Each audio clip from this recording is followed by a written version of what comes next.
আসসালামু আলাইকুম, welcome back to my channel. আশা করি সবাই ভালো আছেন। আজ আবারও একটি রেসিপি নিয়ে হাজির হয়ে গেছি। আজ তৈরি করে দেখাবো শোল মাছ ভুনা। কম তেল মশলা দিয়ে কিভাবে মজাদার শোল মাছ ভুনা করা যায় সেটি আজকে আপনাদের সাথে শেয়ার করব। আশা করি সকলের কাছে ভালো লাগবে। যদি ভালো লেগে থাকে তাহলে চ্যানেলটি সাবস্ক্রাইব করার অনুরোধ রইল। চুলায় একটি কড়াই বসিয়ে দিয়েছি, দিয়ে দিব পরিমাণ মতো তেল।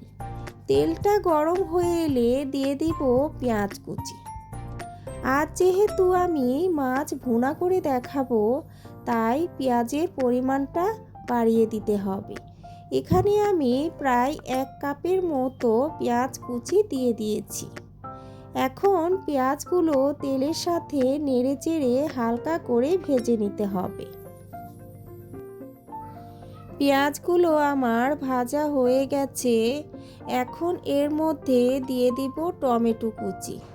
এখানে আমি মাঝারি সাইজের 2টি টমেটো ছোট ছোট টুকরো করে কেটে নিয়েছি। এখন এই টমেটোগুলো পেঁয়াজের সাথে নেড়েচেড়ে যেতে হবে যতক্ষণ পর্যন্ত টমেটোটা সফট হয়ে না আসছে। টমেটোগুলো সফট হয়ে একদম গলে গেছে। এখন এর মধ্যে দিয়ে দিব গুঁড়া মশলা।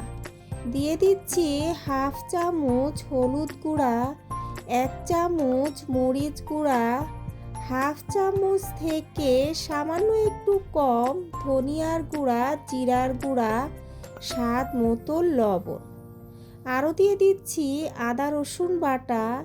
এখানে আমি উঁচু উঁচু 1 টেবিল চামচ আদা রসুন বাটা দিয়ে দিয়েছি। এখন সামান্য একটু পানি দিয়ে মশলাগুলো ভালোভাবে নেড়েচেড়ে কষিয়ে নিতে হবে। অল্প অল্প পানি দিয়ে মশলাটা সময় ধরে কষিয়ে নিতে হবে। কষাতে কষাতে যখন এরকম তেল ভেসে উঠবে তখন এর মধ্যে দিয়ে দিব মাছ।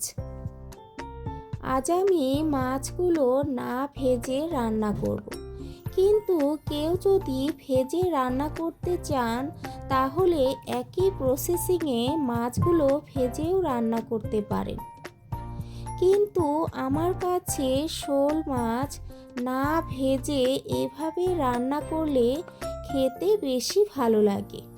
তবে এক একজনের পছন্দ এক এক রকম, তাই যার যার পছন্দ মতো রান্না করে নিতে পারেন।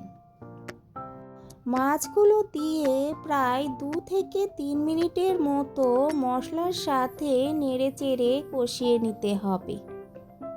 মাছগুলো আমার কষানো হয়ে গেছে। এখন এর মধ্যে দিয়ে দিব পানি। এখানে আমি 2 কাপ পানি দিয়ে দিয়েছি। পানিটা দিয়ে আবারও সামান্য একটু নাড়াচাড়া করে একটি ঢাকনা দিয়ে ঢেকে দিব 5 মিনিটের জন্য। ফিরে এলাম 5 মিনিট পর। অনেকটুকু ঝোল শুকিয়ে গেছে। এখন সাবধানের সাথে সামান্য একটু নাড়াচাড়া করে দিতে হবে। খেয়াল রাখতে হবে যাতে করে মাছগুলো ভেঙে না যায়।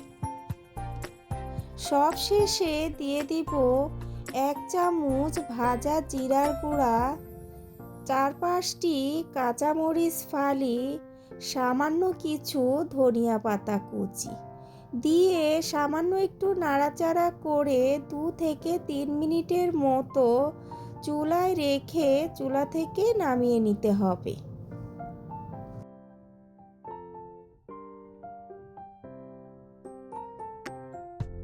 কত অল্প সময়ে তৈরি হয়ে গেল খুবই মজাদার শোল মাছ ভুনা।